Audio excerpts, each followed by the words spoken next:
Hello students, रचनास creation करछी से कलम तक में आप सबका स्वागत है। अगर आप किसी भी प्रतियोगी परीक्षा की तैयारी कर रहे होंगे तो आपको भी पता होगा कि सबसे मुश्किल सेक्शन जो होता है जीएस का मैक्सिमम स्टूडेंट्स के लिए वो होता है भूगोल।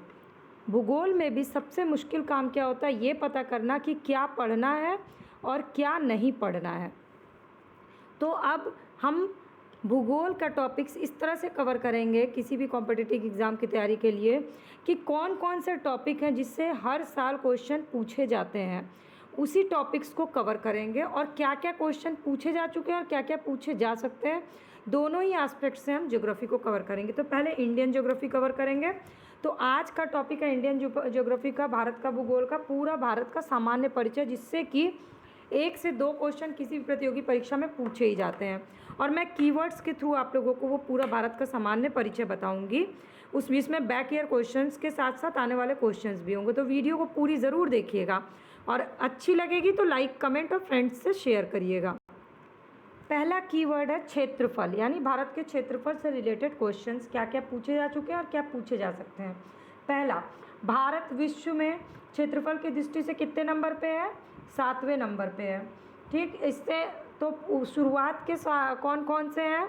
रूस, कनाडा, अमेरिका, चीन, ब्राज़ील, ऑस्ट्रेलिया। ये शुरुआती के 6 कंट्री, RCA CBA। या तो आप इस तरह से करिए, रूस, Canada, America, China, Brazil, Australia. ये डबल स्पेलिंग से भी आप इसका कोड बना सकते हैं, जो भी कोड आपको सूट करे। और अगर आप लोग को कोडिंग के साथ पढ़ना होगा, किस किस चीज़ की कोडिंग आपको चाहिए, आप वो मुझे कमेंट करके बताइएगा तो मैं उसकी कोडिंग आप लोगों से शेयर कर दूँगी।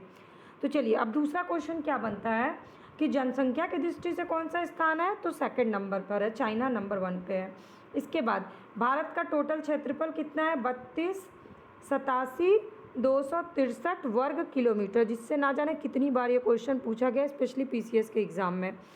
इसके बाद ये टोटल क्षेत्रफल पूरे वर्ल्ड के क्षेत्रफल का स्थलीय भाग का कितना परसेंट है? 2.4%, ये जो है ये एरिया। और इसके बाद भारत में संपूर्ण विश्व की कितनी जनसंख्या निवास करती है? 17.5% निवास करती है। ये है 2011 के जनगणना के अनुसार। अब जब 2021 का होगा तो उस समय का डाटा आपका चेंज होगा। फिर भारत के भूमि का विस्तार उत्तर से दक्षिण कितना है? 3214 किलोमीटर। और पूरब से पश्चिम ये कितना है? 2933 किलोमीटर। तो उत्तर से दक्षिण का विस्तार ज़्यादा है।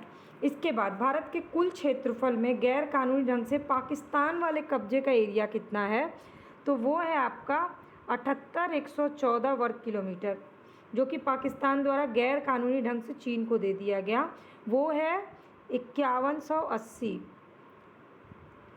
अब 2011 की जनगणना के अनुसार तो मैंने बता दिया, अब जो भी होगा वो 2021 के जनगणना के अनुसार। लेकिन 2011 की जनगणना के अनुसार टोटल गांव कितने हैं ये भी पूछा जा चुका है। 6,40,932।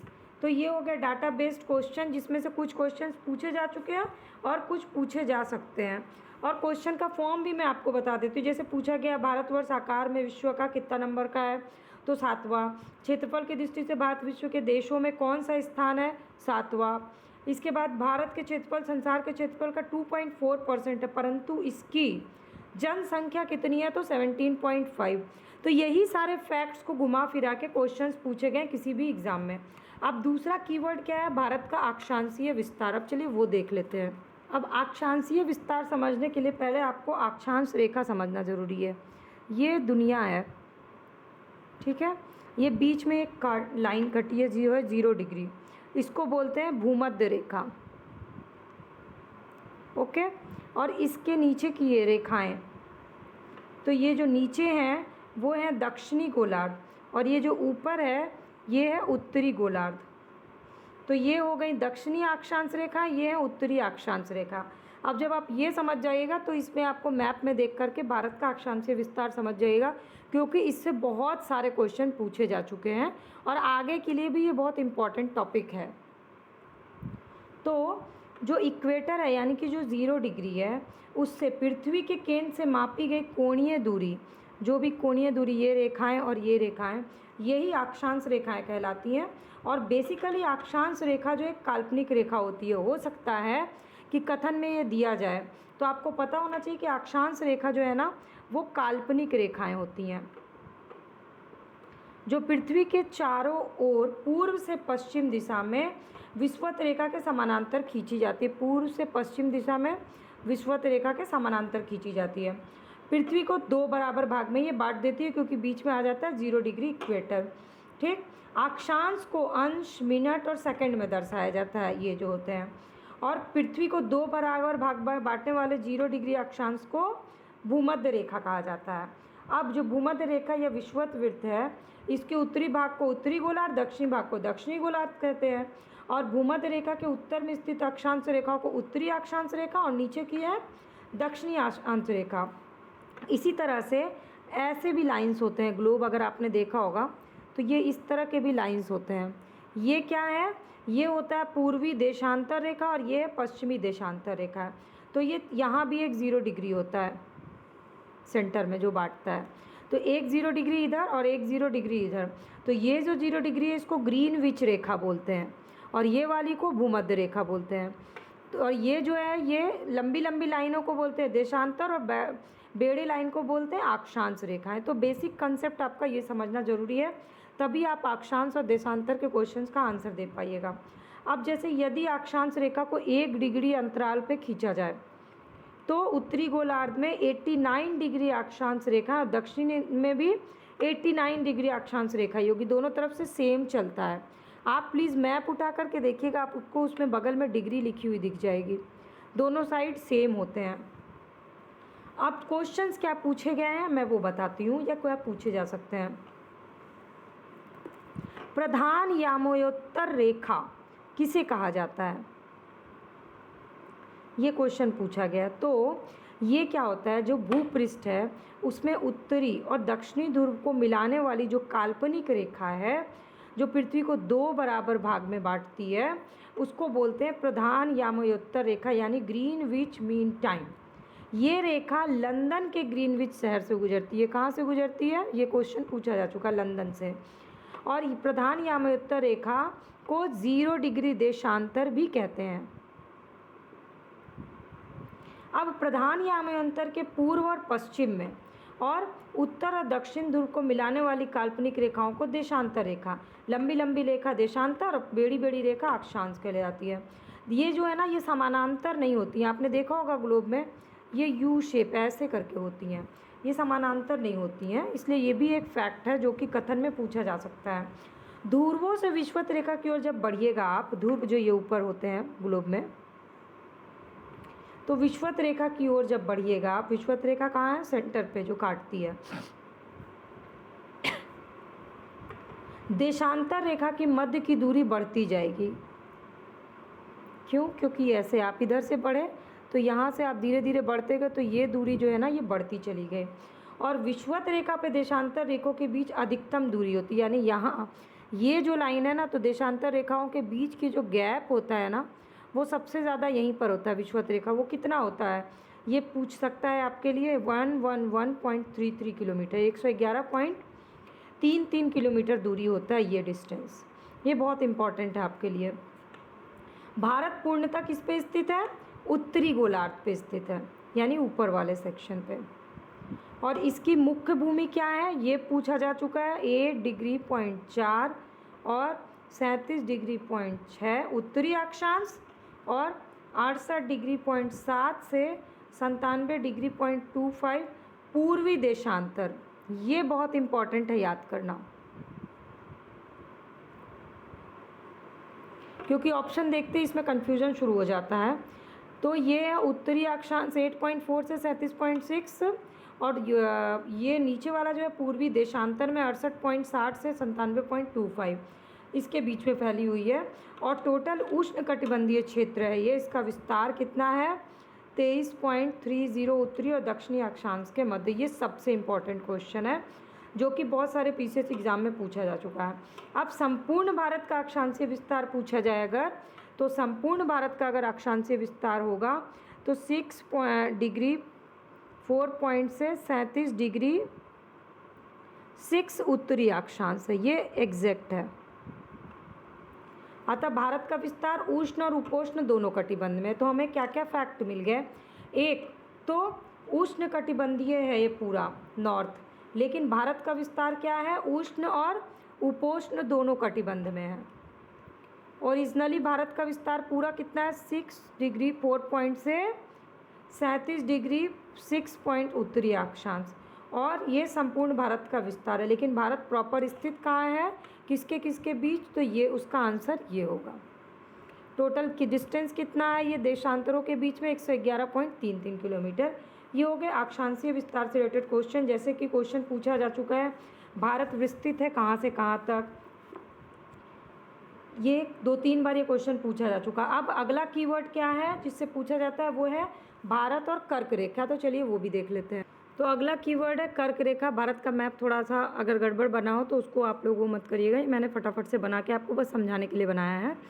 तो कर्क रेखा जो है ये ऐसे बीचों बीच काटती है, और इससे बहुत बार क्वेश्चन पूछा जा चुका है, बहुतों बार ये क्वेश्चन पूछा जा चुका है, इसलिए इसको मैप पे समझना बहुत ज़रूरी है। और इसकी कोडिंग आप मुझे कमेंट करके बताइएगा कर्क रेखा की, मैं आपको कोडिंग भी आपसे शेयर कर दूंगी। अगर आप लोग को कोडिंग, मैं कोडिंग ज़्यादा इसलिए नहीं बता रही क्योंकि हर किसी की अपनी अपनी कोडिंग्स होती है, तो नई नई कोडिंग से कन्फ्यूज़न होता है। तो जिसकी कोडिंग आपको चाहिए हो आप वो कमेंट करिएगा तो मैं आपको बता दूँगी। और अगर आप अभी तक वीडियो देख रहे हैं और लाइक नहीं किया तो प्लीज़ लाइक बटन ज़रूर प्रेस करिए। तो चलिए कर्क रेखा 23.30 उत्तरी अक्षांश को कर्क रेखा कहते हैं, ठीक है। अब कर्क रेखा भारत के लगभग मध्य से होकर गुजर जाती है। कितने राज्य से होकर गुजरती है? तो 8 राज्य से। ये बहुत सिंपल क्वेश्चन है जो बहुत बार पूछा जा चुका है। लेकिन अब आगे आने वाला क्वेश्चन जो है यूपीएससी में तो पूछा ही जाता है, लेकिन और भी कॉम्पिटिटिव एग्जाम में पूछे जा सकते हैं कि उसका क्रम क्या है। तो वो क्रम देख लेते हैं हम लोग कि किस किस राज्य से कैसे गुजरती है।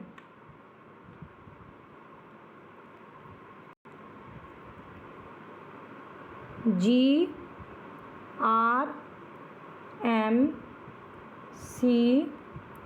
JBTM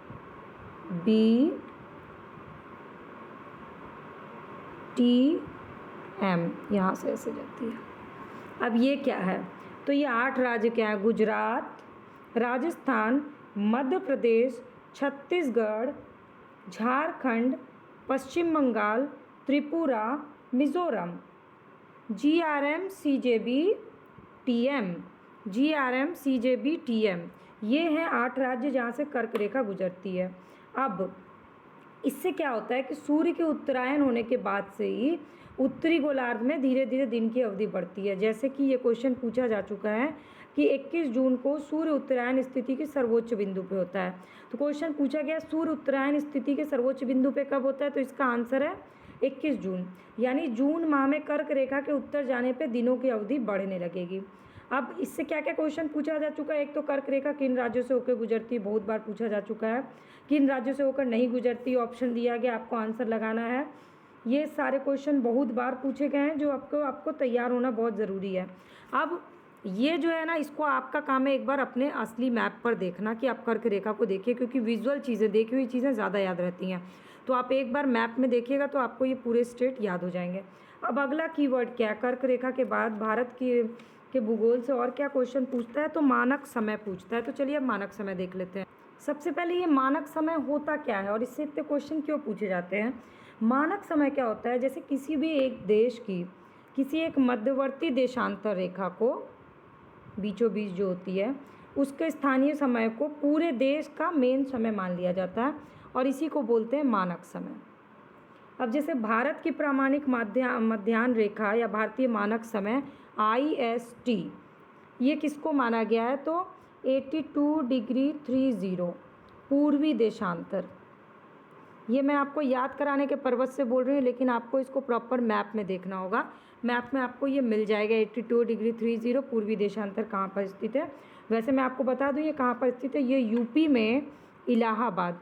इससे बहुत बार क्वेश्चन पूछा जा चुका है, अगर आपने किसी भी तरह का एग्ज़ाम दिया तो आपको पता होगा। इलाहाबाद के नैनी में है, यही हमारा मेन टाइम जोन है, इसी से सारी घड़ियों को सेट किया जाता है। आपने अगर घड़ी भी सेट की होगी तो मानता होगा उसमें कि IST के अकॉर्डिंग टाइम सेट करना है क्या। इसको बोलते हैं भारतीय मानक समय, इंडियन स्टैंडर्ड टाइम। ग्रीनविच माध्य, जो ग्रीनविच माध्य यानी कि GMT जो मेन टाइम वर्ल्ड का है, उससे 5 घंटा 30 मिनट आगे है, यानी 5.5 घंटा आगे है। तो भारत का मानक समय भारत के मैप पे ऐसे सीधी रेखा आपको दिखेगी, जो कि उत्तर प्रदेश, इसके बाद आपका मध्य प्रदेश को टच करते हुए छत्तीसगढ़, उड़ीसा और तेलंगाना, इसको काटते हुए ये रेखा जाती है। और मेन जो है इसका पॉइंट जो है वो यहाँ पर इलाहाबाद में, उत्तर प्रदेश नैनी में। और ये 5 स्टेट है, उत्तर प्रदेश, मध्य प्रदेश, छत्तीसगढ़, उड़ीसा और तेलंगाना, जिससे ये देशांतर रेखा 82.30 देशांतर रेखा गुजरती है। और इसी से मानक समय से आपके क्वेश्चन पूछे जाते हैं। अब भारतीय मानक समय की यामोत्तर रेखा उत्तर प्रदेश, मध्य प्रदेश, छत्तीसगढ़, उड़ीसा, आंध्र प्रदेश से होकर गुजरती है। ये तो मैंने बता दिया और ये बहुत इंपॉर्टेंट क्वेश्चन है, ये आप लोग याद कर लीजिएगा। लेकिन कुल मिलाकर ये 360 डिग्री होती है। प्रधान यामोत्तर से पूर्व पश्चिम जब पूरा घूमा जाएगा ना, तो 180 डिग्री से 360 डिग्री तक होती है और पृथ्वी को 2 बराबर भाग में विभाजित कर देती है। इस सभी को महान सर्कल भी कहा जाता है। तो ये आपसे इससे क्वेश्चन पूछा जा चुका है। अब जब सूर्य पूर्व में उदित होता है और पृथ्वी पश्चिम से पूर्व की ओर धुरी पे घूमती है, तो 0 डिग्री यामोत्तर से पूर्व की ओर जाने पर समय आगे की ओर और पश्चिम की ओर जाने पर समय पीछे की ओर जाएगा। ये इसका लॉजिक होता है, क्योंकि पृथ्वी ऐसे घूमती है। ठीक है, और इससे क्वेश्चन पूछे जा चुके हैं। अंतर्राष्ट्रीय तिथि रेखा, इंटरनेशनल डेट लाइन कौन सी है, ये भी पूछा जा चुका है। तो इससे बेसिकली यही सारे क्वेश्चन पूछे गए हैं जो आपके लिए इम्पोर्टेंट हो सकता है। बाकी आपको ये मैप पे देख करके एक बार याद करना होगा।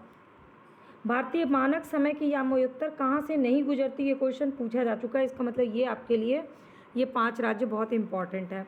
अब अगला जो है कीवर्ड है वो है दूरस्थ बिंदु, जो कि सबसे इम्पॉर्टेंट टॉपिक है और लास्ट टॉपिक है भारत के भूगोल से रिलेटेड। इन्हीं 5 कीवर्ड से बार बार घुमा फिरा के क्वेश्चन पूछा जाता है और आप लोग पूरा का पूरा भारत के भूगोल का रिसर्च करते हैं, जबकि प्री के एग्ज़ाम के लिए ज्योग्राफी में एटलीस्ट बहुत ज़्यादा रिसर्च की ज़रूरत नहीं है। आप किसी भी बैक ईयर क्वेश्चन को उठा लीजिए, किसी भी एग्ज़ाम का, आपको पता चल जाएगा कि इसी से क्वेश्चन पूछे गए हैं। और कुछ नए क्वेश्चंस होते हैं, तो वो जो है ना एग्ज़ाम टाइम में मैं आपको कुछ नए क्वेश्चंस और जो उस साल के लिए इम्पोर्टेंट होंगे मैं आप लोगों के लिए अपडेट करा दूंगी आप लोगों को। अब चलिए दूरस्थ बिंदु देख लेते हैं। अब ये दूरस्थ बिंदु क्या होता है, यानी कि इंडिया के मैप में जो सबसे कॉर्नर है, जैसे कि पूर्वी में किबीथू। अब ये किबीथू क्या है, कहाँ है, तो अरुणाचल प्रदेश में है। अब पश्चिम में गौरा माता, सबसे कॉर्नर वाला बिंदी है ये भारत का, वो है गुजरात में। दक्षिण में कन्याकुमारी, ये कहाँ है, तमिलनाडु में, भारत का दक्षिणतम बिंदु। अब उत्तर में इंदिरा कॉल, ये कहाँ है, सियाचिन, जम्मू कश्मीर। ये हो गए भारत के पॉइंट्स, कॉर्नर्स वाले पॉइंट, यानी भारत के दूरस्थ बिंदु। भारत पूर्वी और उत्तरी गोलार्ध में स्थित है, ये मैंने बताया आपको। और भारत में सर्वाधिक पूर्वी राज्य है अरुणाचल प्रदेश, सर्वाधिक पश्चिमी राज्य है गुजरात, सर्वाधिक उत्तरी राज्य है जम्मू कश्मीर और सबसे दक्षिणी राज्य है तमिलनाडु। तो जो भी दूरस्थ बिंदु वो इन्हीं राज्यों में होंगे। तो दूरस्थ बिंदु का नाम मैंने आपको बता दिया और इससे क्या क्वेश्चन पूछे जा चुके हैं वो मैं बताती हूँ। जैसे भारत का दूरस्थ दक्षिणी बिंदु कौन सा है, तो ये है आपका इंदिरा पॉइंट।